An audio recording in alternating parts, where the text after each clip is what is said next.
এইটো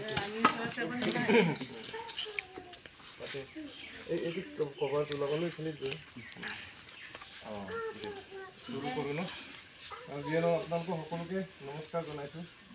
মোৰ নাম চিংকু পেগু, ঘৰ ঢকুৱাখানাত, বালিপুখুৰীতে থাকোঁ, বিশ্বনাথ চাৰিআলি।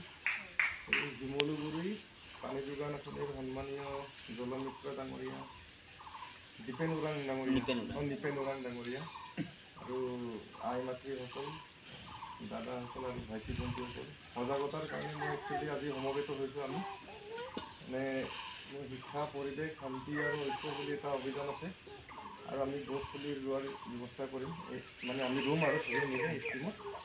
এতিয়া আপোনালোকে চাওক, এই স্কিমত আমি থিয় হৈছোঁ গম পাবই লাগে, আমি পানীৰ বিষয়ে আমি কথা পাতিব লাগিব।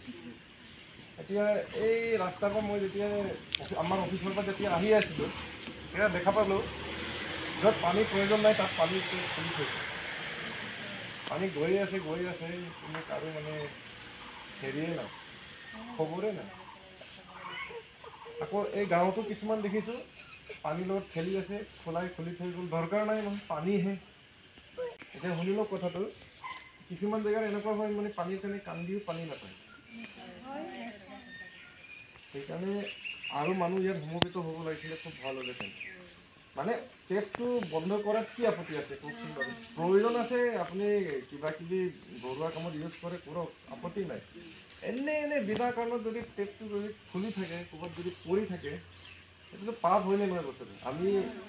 আমি মন্দিৰত যাওঁ, নামঘৰত যাওঁ, ধৰ্মৰ লগত জড়িত হৈ থাকোঁ, তেতিয়াহ'লে পানী পেলোৱাটো পাপ হয়নে নহয় বাৰু? যদি চাওঁ তেনে আমি কিয় এইটো সজাগ নহয়?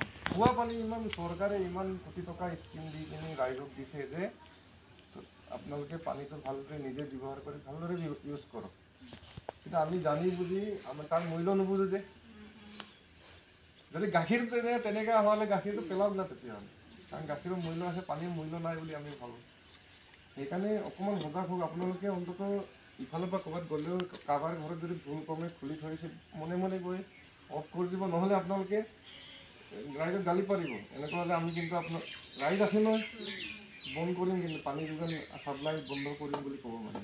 এনেই পেলোৱাতকৈ বন্ধ কৰাই ভাল ন, তেওঁ তেতিয়া অনুভৱ কৰিব পানী মানে কি হয়। কেছটো তেনেকুৱা। সেইকাৰণে আৰু এই স্কিমটো ধুনীয়াকৈ প্ৰতিপালন বা অন্যান্য কাম কাজ পৰিচালনা কৰিবৰ কাৰণে এখেতক সহায় কৰিব। ইয়াৰ পানীটো আমি খাব লাগিব। সেইকাৰণে মিটিং মাটাং কিবা কিবি গ'লে আকৌ আহিব, স্বাৰ্থ নাহিব মানে, নিস্বাৰ্থভাৱে আহিব মানে। মইতো নিস্বাৰ্থভাৱে যেনেকৈ আহিছোঁ।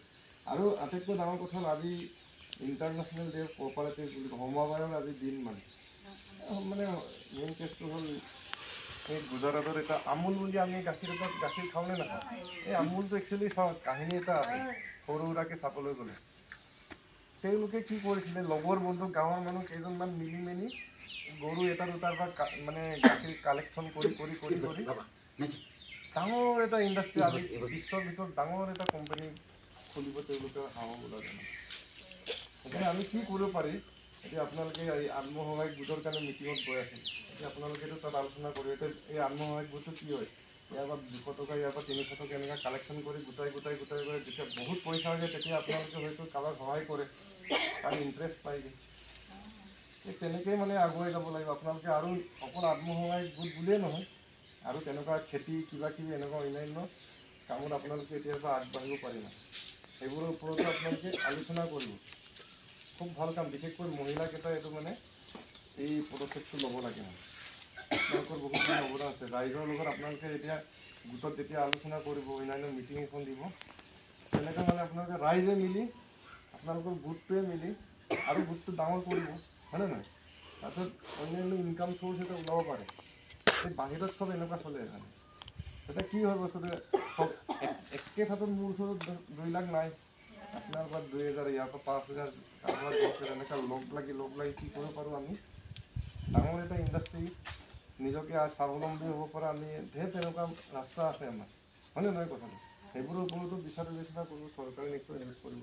বাৰু যিয়ে নহওক, এতিয়া আমি গছ ৰুম, গছ থাকিলেহে পানী থাকিব, গছ থাকিলেহে মানুহ থাকিব। সেইকাৰণে চবেইতো আজিকালি বাৰ্থডে পাতেই, গছ এজোপা ৰুব, ল'ৰা ছোৱালীৰ নামত ৰুওক, হয়নে নহয় কথাটো? এইটো ভাল কথা। এতিয়া যিটো গৰম পৰি আছে, এই বতৰটো 2 এদিন বৰষুণ দিছে বুলিহে ভাল লাগি আছে। আমি এই যে গৰম কেইদিনমানৰ আগত যিটো গৰম পৰিছিলে, খুব দিগদাৰ আছিলে নহয় তেনেকুৱা। সেইকাৰণে গছ নাকাটিব, গছ ৰুব লাগে, এইবোৰো সজাগ কৰিব লাগে। আৰু আজিৰ দিনটো খুব ভাল দিন। আপোনালোকে আৰু ছেকেণ্ড কথা হ'ল চাওক, মানে এইটো আদিবাসী সমাজ হয় ইয়াত, পঢ়া শুনা মানুহ বহুত একেবাৰে নাই ক'বলৈ গ'লে। এইখন গাঁৱতো নাই ক'বলৈ গ'লে। পঢ়া শুনা নাথাকিলে ভাল চাকৰিও নাপাব, ডাঙৰ চাকৰি নাপাব, ডাঙৰ অফিচাৰ হ'ব লাগে। অকল বাগানত ফেক্টৰীত কাম কৰিলেতো নহ'ব, মেনেজাৰ হ'ব লাগিব ন। ডাঙৰ ডাঙৰ ডক্টৰ, লোকৰ বেলেগ জাতত বহুত ওপৰত গুচি গ'ল। শিক্ষা একদম তেওঁলোকৰ ডক্টৰ, ইঞ্জিনিয়াৰৰ, অফিচাৰৰ অভাৱেই নাই। আমাৰ আকৌ এই সমাজটো কি আছে, বহুত অকল বাগান যাব লাগে, বেলেগৰ ঘৰত কাম কৰিব লাগে। কিহৰ কাৰণে? স্কুল গ'লে স্কুলটোতো চোতালতে স্কুল আছে, ইফালে স্কুল আছে, স্কুল নপঠিয়াই যে। অভিভাৱকে মানে কি হয়, নপঠিয়াই। আমাৰ ল'ৰা ছোৱালী গৈছিলে, আমি টেঙৰ আছিলো, নপঢ়িলো।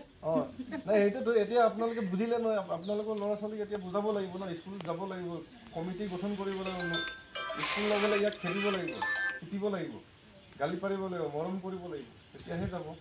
আৰু তোমালোকে বিশেষকৈ নহ'লে কি হ'ব, এই ৰ'দে বৰষুণে কাম কৰিব লাগিব, লাষ্টত গৈ আকৌ বেলেগৰ ঘৰতে কাম কৰি গোটেই জীৱনটো চেষ্টা কৰিব নালাগে। পঢ়িব লাগিব, ভাল মানুহ হ'ম, ডাঙৰ মানুহ হ'ম বুলি মন কৰিব, মনটো ডাঙৰকৈ চিন্তা কৰিম। বেলেগৰ অকল বাগানত পাত চলিব নালাগে বুলি ভাবিব। বুজি পাইছা? আৰু বিশেষ দীঘলীয়া নকৰোঁ, পানী সংৰক্ষণ কৰক, পানী অপব্যৱহাৰ নকৰিব, কাৰণ পানীয়ে প্ৰাণীৰ প্ৰাণ। নহ'লে আজি ৰাজস্থানত যদি জন্ম হোৱা 10 কিলোমিটাৰ দূৰৰ পৰা 1 বাল্টিং পানী আনিবলৈ পইচা দিলেও নাপায় তাত কিছু। সেইটোৱে আৰু সকলোকে বহুত বহুত ধন্যবাদ। এতিয়া ভগৱানৰ নাম লৈ এইটো ৰুই দিয়ক, ভাল দিন আপোনালোকে ৰুই দিয়ক।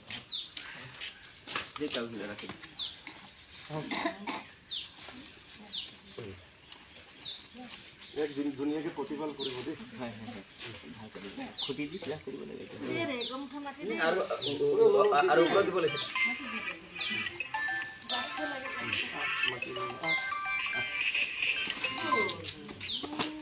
গোবৰ অলপ দি দিব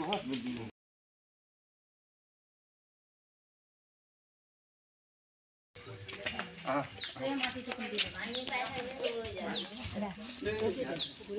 গুৰিটো এনেকৈ চাইডে চাইডে সবে গছ এনেকৈ ৰুব লাগে, প্ৰেক্টিচ কৰিব লাগে, বাচিবই। চাইডে চাইডে অলপ চাইডে বৰষুণটো পৰি পানী নাথাকিলেও ঠিকে আছে বাৰু। সকলোকে ধন্যবাদ দেই, থেংক ইউ। ল'ৰা ছোৱালীক ভালকৈ শিক্ষা দিব, প্ৰকৃতিৰ ওপৰত জ্ঞান দিব, ডাঙৰ মানুহ হ'ব লাগিব, ভাল মানুহ হ'ব লাগিব, নহ'লে সমাজটো বহুত তললৈ গৈ আছে। মই এতিয়া টেকনিকেল দুটামান কথা বুজাই দিম।